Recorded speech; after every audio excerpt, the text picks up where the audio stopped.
Տիկին Գարյան, քաղաքացիական պայմանագիրը 6 տարի առաջ ամբողջական քաղաքեզով էր քարոզարշավը իրականացնում, հիմա կիսատ քաղաքեզով է քարոզարշավը իրականացում, քաղաքացին որ հարցնի ինչու է կիսատ, դուք եկաք կիսեցիք, ո՞րն է ձեր պատասխանը եւ ինչ վստահություն կա, որ այս անգամ ընտրվելուց նորից չեք կիսի քաղաքեզը։ Հայաստանի Հանրապետության քարտեզը Հայաստանի Հանրապետության քարտեզն է իր հստակ տարածքով, որի վերաբերյալ կարծում եմ դուք շատ լավ գիտեք եւ պետք չէ մանիպուլյացիոն հարցեր տալ։ Այսինքն Գարյանը հստակ չէր, 6 տարի առաջին վերնումինան դուք էստեղ եք եղել 6 տարի առաջ եւ կարող նկատել եք ինչ որ բան որ տեղի ունեցավ մեր կյանքում, որ չէինք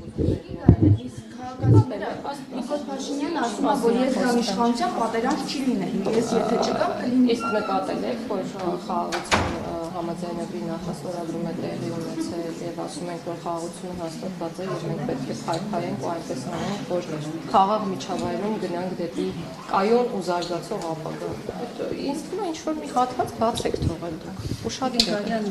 իրակի եթե չեմ սխալվում, տեղեկություն տարածեց, որ Փարթաշենքի ակադեմիականից կարպես գալանավորել հապստիկներ, ինչ տեղեկություն ունեք այդ մասով։ Մենք մեր գործընկեր կառույցների հետ աշխատում ենք հանդիպման ուղղությամբ այդ եւ մեր նախորդ ճեպազրույցներում դուք էլի անդրադառնալ խոսել եք, որ ինքնավնասման դեպքերը կանխելու համար կալանավայրերում, այսպես ասած, աշխատանքներ տարվում են, բայց վերջին շրջանում էլի տենց մի դեպքեր եղել եւ կանխվել էր կարծես խցակիցների կողմից։ Խցակիցների բարձրաձայնումով աշխատակիցների կողմից մենք, եթե չեմ սխալվում, տարեսկզբից 5 կամ 6 ինքնասպանության փորձի դեպքեր ենք ունեցել։ 5 կամ եւ ունեցել ենք 1 ինքնասպանության դեպք։ Այս խոսում եմ բանի մասին, որ ինքնասպանությունները կանխվում են, բայց գուցեև այո գործիքակազմը բավարար չէ, որ իսպառ կանխվեն կամ վերանան ինքնասպանությունները եւ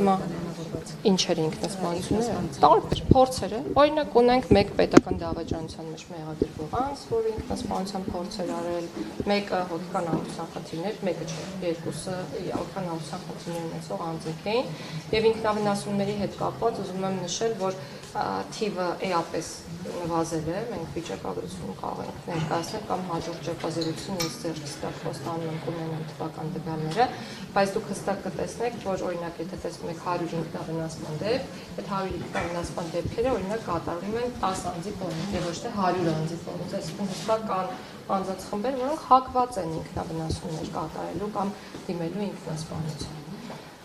Աշխարհում էլ է այդպես եւ միայն քրեակատարական հիմնարկներում չէ։ Պետք է նախարար գուցե հարցը նախորդի հնչել է, ես չեմ ֆիքսել, բայց այդուհանդերձ սահմանադրությունը ունի նաեւ փոփոխելի հոդվածներ, եթե չեմ սխալվում։ Խնդրում եմ ասել, սահմանադրության նոր նախագծում արդյոք փոփոխելի հոդվածներին անդրադարձ եղել է, մասնավորապես այն հոդվածին, որը սահմանում է կառավարության անդամի ներկայացվող պահանջները։ Թե դա թողնվել է նույնությամբ եւ ազգային ժողովի Մենք կարծիքին ենք, որ այն ցենզերը, որոնք այսօր սահմանված են, մասնավորապես միայն Հայաստանի Հանրապետության քաղաքացի հանդիսանալը,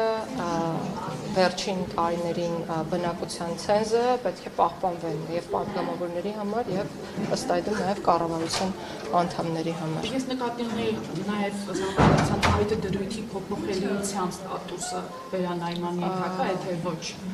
Եվ այս բանը չենք քննարկել, բայց գիտեք, մենք մի հանգամանք ենք քննարկել, արդյոք պետք է ճկունությունը պահպանենք սահմանադրության փոփոխության եւ այս պահին հստակ որոշում չունենք, բայց գոնե մենք առաջարկել ենք քննարկել ավելի կոշտ մոտեցումները, օրինակ հնարավորություն ենք առաջարկել փոփոխություններ իրականացնել երկու գումարման ազգային ժողովների կողմից, որպեսզի հեշտ փոփոխություններ հնարավոր չլինի իրականացնել, բայց սա թեզ է, որը դեռ չի քննարկվել, կքննարկվի։